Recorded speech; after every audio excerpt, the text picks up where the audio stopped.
Winterfell Ball. Chapter 1. Alok awoke slowly, the sunlight just beginning to shine through the curtains. His muscles ached and his bones moaned as he stumbled to his feet from the bed.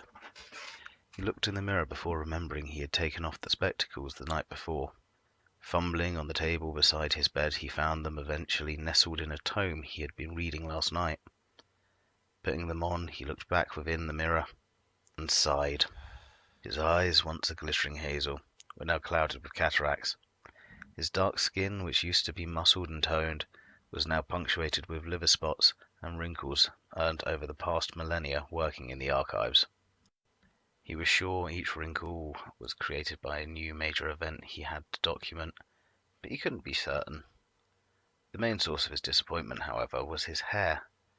Once long black locks had swept down his back, curled and styled every morning.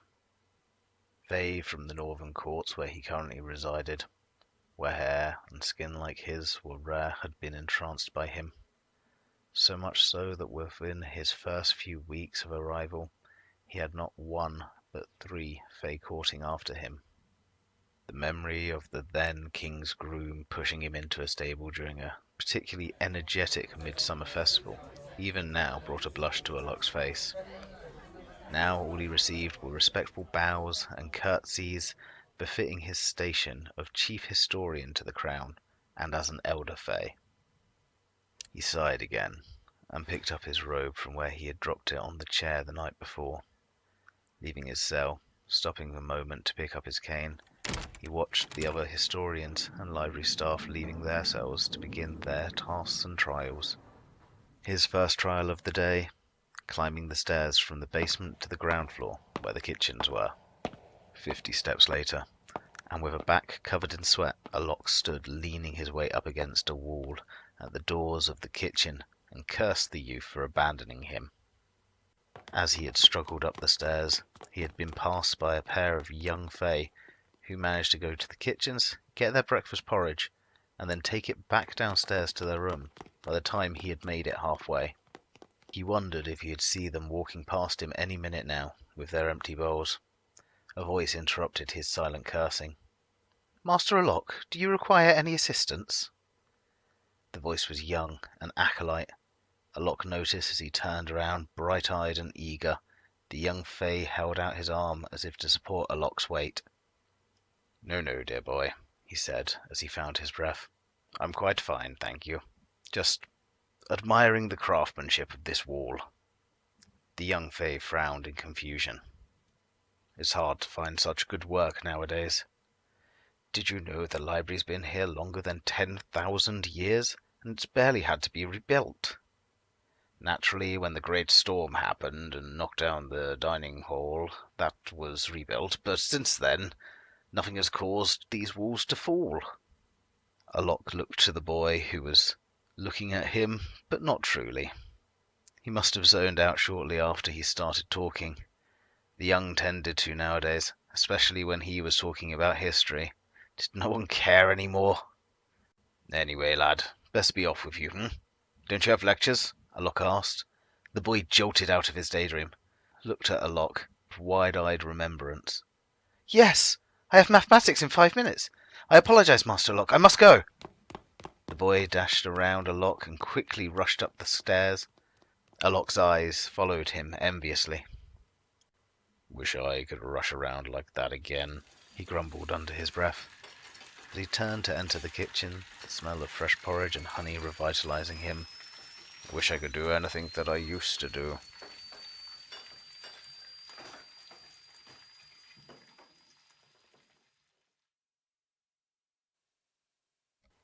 Tanisi awoke slowly, head thundering and foggy from the night before.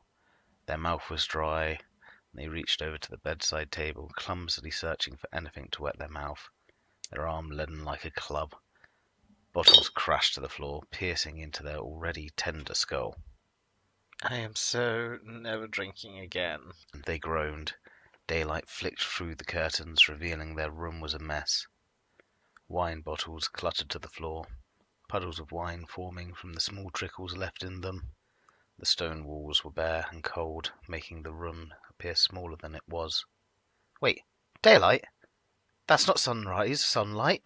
That's late morning sunlight. Oh, Mother above, Tanisi cursed. I am so getting put on tome reproduction for this. They jumped out of bed and crashed into their cupboard, their equilibrium still not restored from the party. By the gods, how much did I drink? They asked themselves, holding their head, which now hurt from both the inside and the out. Can you keep it down? A soft voice from the bed called. Some of us are still trying to sleep. Tanisi looked back at the bed aghast. A handsome male Fae lounged in the bed, sun-kissed chest bare to the navel. Next to him lay a dark-haired female, definitely still passed out, but definitely naked as well. Heat began to bloom on Tanisi's face. How much did I drink last night? Tanisi screeched. The sun-kissed Fae smirked. A lot, but so did we all. It was one hell of a party. He gave a lazy smile as he ran a hand down the dark-haired Fae's back, causing her to stir. The sheet shifted, exposing the female's lower back, and Tanisi's face flushed, pulled the nearest garment from their cupboard and threw it on before rushing out of the room. They ran down the empty corridor and up the stairs. Tanisi made it to the first floor before emptying the contents of their stomach into a nearby potted plant. It was mostly liquid anyway. Surely it was good for the plants. They glanced at a nearby clock, registering the time and thinking to where Master Alok would be at this time. Tanisi groaned. Tanisi was meant to be aiding him in his lecture on ancient languages and their uses in spellcasting in one of the Eastern lecture halls. Tanisi was currently in the Western. He would be so disappointed in Tanisi. Tanisi started running again, past the other Western lecture halls and out into the gardens, the fastest way to the Eastern lecture halls. Green shrubberies, still covered in ribbons from the night before, dotted the gardens. Flowers of all shapes and colours were planted carefully into the flower beds, planted into twists and swirls that drew the eye in. Faye walked the gardens. Some looked fresh and well rested, while others walked slowly and held their stomach, or held their hands to their eyes to prevent the sunlight from shining in them. Tanisi felt their pain. Their headache was getting worse after the run, and their tongue felt like sandpaper against their gums. Their stomach clenched and unclenched uncomfortably. They ran into the western building, feet slapping against the stone floor. Tanisi finally made it to the lecture halls. Drenched in sweat and maybe just a little vomit down the front of their robe, they peered in through the window, noticing Master Alok standing by the lectern and talking to a class of 20 Fey children. They also noticed their own appearance in the reflection. Black hair stuck out at odd angles and damp with sweat. Normally light brown skin was flushed and had taken a sickly hue. They hoped that they weren't going to throw up again, least of all in front of Master Alok. Looking closer, Tanisi noticed that they were missing a golden earring. Tanisi cursed. That could be anywhere by now. Tanisi took a deep breath, knocked on the door, and opened it. I apologize for my tardiness, Master Alok. I was otherwise engaged, they said, bowing to Master Alok. The old Fae looked at Tanisi and raised an eyebrow. Tanisi blushed under his scrutiny. It's quite all right, Tanisi, he said, his voice soft and quiet. He turned to face the class and spoke in a loud, firm voice. You have your readings to do for next lesson. Please make sure you do them, as I will be testing you. Class is dismissed. The Fae children bustled about their desks, packing away their belongings before rushing out of the classroom, each one bowing to Master Alok and Tanisi in turn. Tanisi realized they were probably heading to the kitchen for the noon meal.